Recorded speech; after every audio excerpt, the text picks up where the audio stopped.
औज़ुबिल्लाहिमिनश्शैतानिर्रजीम बिस्मिल्लाहिर्रहमानिर्रहीम। This is Mehran Ali Tahir from Tahir academy. जी dear student, उम्मीद करता हूँ कि आप सब खैरियत से होंगे। आज हम 9th क्लास की न्यू बुक 2025 एडिशन जिसका चैप्टर नंबर 6 उसकी एक्सरसाइज नंबर 6.5 का क्वेश्चन नंबर 1 करने जा रहे हैं। तो डियर स्टूडेंट, क्वेश्चन नंबर 1 करने से पहले कुछ ट्रिग्नोमेट्रिक रेशियोज जो है वो मेरी साइड पर लिखी है। साइन थीटा किसके इक्वल होता है, कोस किसके इक्वल होता है और tan किसके इक्वल होता है। ये वैल्यूज जो है वो, ये रेशियोज जो है वो याद करनी इंतहाई जरूरी है ताकि आप लोगों को पता हो कि क्वेश्चंस को किस तरह सोल्व करना है। क्वेश्चन नंबर 1 में कहता है कि आपने x, y एंड z की वैल्यू जो है वो फाइंड आउट करनी है। तो डियर स्टूडेंट, यहां पर देखें कि आप लोगों के पास ये वाली साइड क्या है, परपेंडिकुलर। ये वाला क्या है आपके पास, बेस। और ये आपके पास क्या है, हाइपो। तो डियर स्टूडेंट, यहां पर देखिए आप लोगों के पास गिवन में क्या है, एक वैल्यू गिवन है y इज इक्वल टू 4। मतलब क्या कि बेस गिवन है। बेस गिवन है तो आप लोग जो है वो क्या फाइंड करना है, परपेंडिकुलर फाइंड करना है और इसके अलावा हाइपो जो है वो आप लोगों ने फाइंड करना है। तो डियर स्टूडेंट, सबसे पहले जो है वो आप लोग देखें कि आप लोगों के पास कौन सा फार्मूला जो है वो लग सकता है। जैसे फॉर एग्जांपल यहां पर बेस है और यहाँ पर बेस है, साइन वाला फार्मूला नहीं लगेगा क्योंकि परपेंडिकुलर और हाइपो ये दोनों चीजें तो हमने फाइंड आउट करनी है।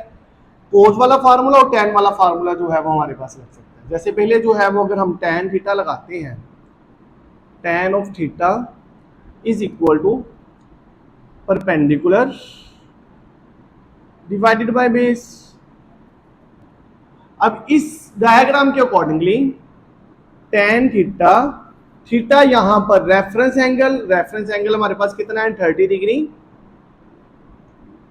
इज इक्वल टू परपेंडिकुलर क्या है हमारे पास, x डिवाइडेड बाय बेस क्या है हमारे पास, y, और वो किसके इक्वल है, 4 के। डियर स्टूडेंट, tan 30 डिग्री जो है वो आपके पास किसके इक्वल है, tan 30 डिग्री आपके पास इक्वल है 1 over square root of 3 is equal to x over 4। तो यहां पर डियर स्टूडेंट आप लोगों के पास जो है वो क्या हो जाएगा, क्रॉस मल्टीप्लीकेशन। अब आपके पास x square root of 3 is equal to 4 और x किसके इक्वल आ जाएगा, 4 ओवर स्क्वायर रूट ऑफ 3। अगर आपके पास वैल्यू सेंटीमीटर में दी गई है, जैसे 4 सेंटीमीटर में दिया गया है, तो यहाँ भी आपके पास सेंटीमीटर में वैल्यू आ जाएगी। उसके बाद ये स्टूडेंट नेक्स्ट देखते हैं। अभी ये आपके पास x की वैल्यू आ गई है, x की वैल्यू क्या है, 4 ओवर स्क्वायर रूट ऑफ 3। तो अब डियर स्टूडेंट आप लोग जो है वो कोई भी फॉर्मुलेशन लगा सकते हो उनमें से, लेकिन अगर आप लोगों ने ये देखना है कि अगर आपके पास बेस ही है तो आप लोग कोस वाला फॉर्मूला लगा सकते हो, cos theta is equal to base divided by hypotenuse. तो कोस ऑफ रेफरेंस एंगल कितना है, 30 डिग्री। बेस आपके पास क्या है, 4। हाइपोथेनियस आपने फाइंड करना है, वो आपके पास क्या है, z। तो डियर स्टूडेंट यहां पर आप लोग देखें कि आपके पास z जो है वो दूसरी तरफ जाके मल्टीपल हो जाएगा 4, और यहां पर cos 30 नीचे जाके डिवाइड हो जाएगा। इसे भी आप लोग वैसे सोल्व कर सकते हो क्रॉस मल्टीप्लीकेशन से, ऐसा कोई इशू नहीं है। 4 is equal, z is equal to 4 divided by cos 30 degree. तो आप लोगों के पास किसके इक्वल होता है, स्क्वायर रूट 3 डिवाइडेड बाय 2 के। 2 ऊपर वाले के साथ जाके मल्टीप्लाई होगा तो z is equal to 4 multiply by 2 square root of 3। तो z आपके पास इक्वल आ जाएगा 8 divided square root of 3 centimetre.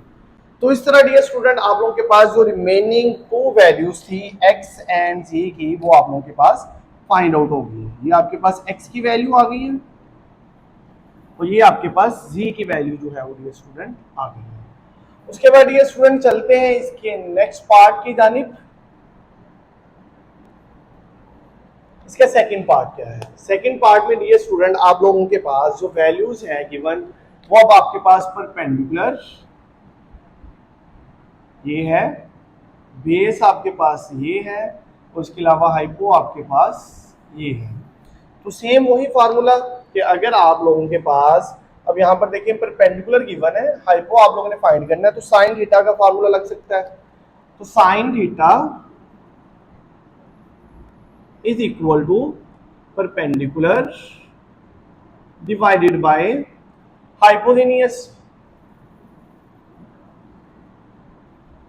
तो साइन थीटा, थीटा अब क्या है आपके पास रेफरेंस एंगल पाई/4 जो कि इक्वल होता है 45 डिग्री के, sine of 45 degree is equal to perpendicular क्या है आपके पास √3 डिवाइडेड बाय हाइपो क्या है आपने फाइंड करना है जी, ये डिवाइड हो रहा है दूसरी तरफ जाके मल्टीपल हो जाएगा, तो z is equal to √3 divided by sine of 45 degree.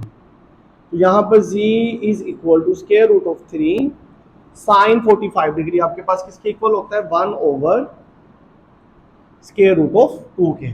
तो डियर स्टूडेंट ये अब आपके पास ऊपर जाएगा तो आपके पास क्या आ जाएगा, z is equal to √3 into √2।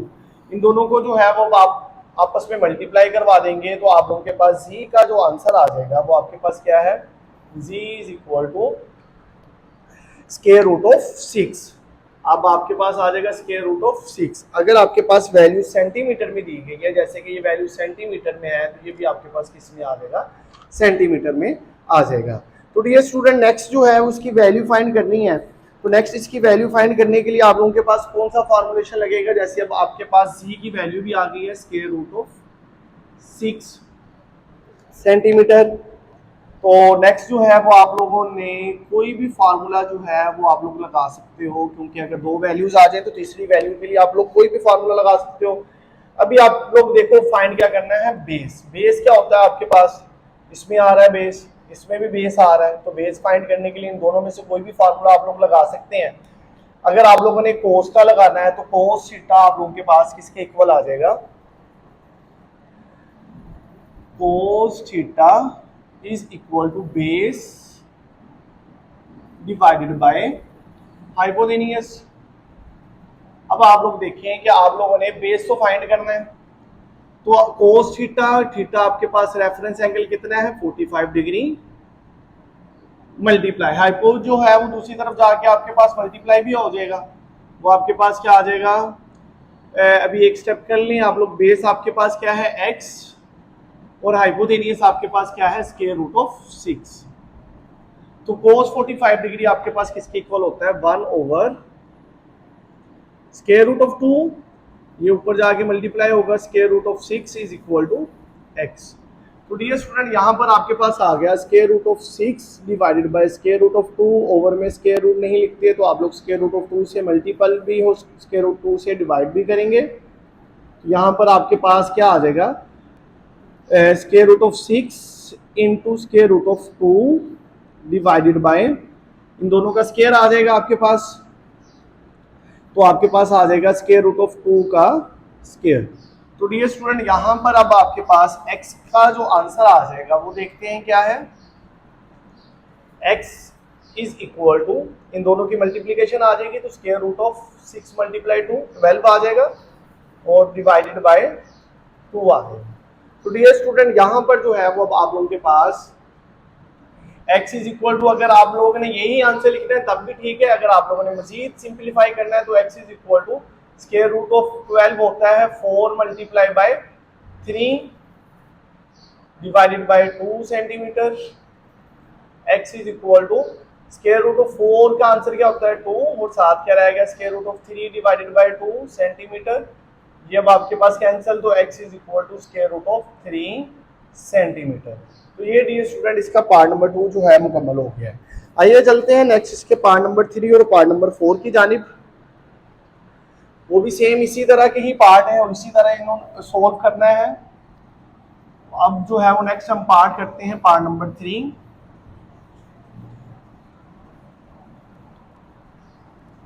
And part number 4।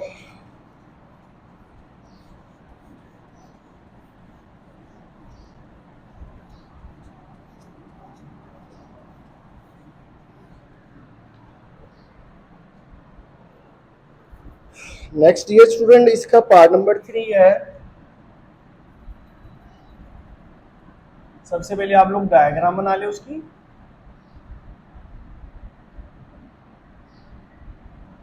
Diagram में अब आपके पास क्या है, यहाँ पर आपके पास जी गिवन है, वो क्या है आपके पास 2 सेंटीमीटर, ये आपके पास वर्टिक्स ए, ये आपके पास सी, ये आपके पास बी, और यहाँ पर वैल्यू है एक्स, यहाँ पर है वाई, और यहाँ पर एंगल जो है वो आपके पास गिवन है 60 डिग्री। तो उसके बाद डियर स्टूडेंट नेक्स्ट इसका पार्ट नंबर 4 है। पार्ट नंबर 4 देखें तो आप लोगों के पास जस्ट एंगल चेंज है, इसके अलावा तमाम चीजें उसकी जो है वो पार्ट नंबर 1 जैसी है, वो आप लोग को ट्राई करेंगे। तो अभी जो है वो हम पार्ट नंबर 3 को सोल्व करते हैं और उसी के साथ जो है वो लेक्चर को एंड करते हैं। तो डियर स्टूडेंट यहाँ पर अब आप लोगों के पास ये चीज आपके पास क्या है, परपेंडिकुलर, ये अब आपके पास क्या है बेस, ये अब आपके पास क्या है हाइपोटेन्यूज। तो डियर स्टूडेंट अभी आप लोगों ने क्या फाइंड करना है, परपेंडिकुलर और साथ बेस फाइंड करनी है। तो आप लोगों के पास जो देखें कि फार्मूले में क्या है, हाइपो आपके पास गिवन है, एंगल आपके पास गिवन है, परपेंडिकुलर यहां से फाइंड आउट हो सकता है। तो आप लोगों के पास साइन थीटा इसके इक्वल आ जाएगा परपेंडिकुलर डिवाइडेड बाय हाइपोटेनियस। तो साइन थीटा अब आपके पास कितना है, थीटा आपके पास रेफरेंस एंगल 60 डिग्री, परपेंडिकुलर आपके पास क्या है वाई, हाइपोटेनियस आपके पास क्या है जी, वो आपके पास वैल्यू है 2, साइन 60 डिग्री। स्टूडेंट आप लोगों के पास किसके इक्वल होता है, स्क्वायर रूट 3 डिवाइडेड बाय 2। ये 2 जो डिवाइड हो रहा है दूसरी तरफ जाके मल्टीपल होगा y, तो y का आंसर जो है वो डियर स्टूडेंट आप लोगों के पास क्या आ जाएगा, y is equal to square root of 3 centimetre.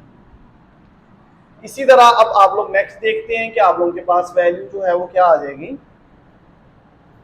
Next जो है वो आप लोगों ने वैल्यू फाइंड करनी है बेस की, हाइपो आप लोगों के पास गिवन है, तो कोस थीटा आप लोगों के पास इक्वल आ जाएगा, cos theta is equal to base divided by hypo.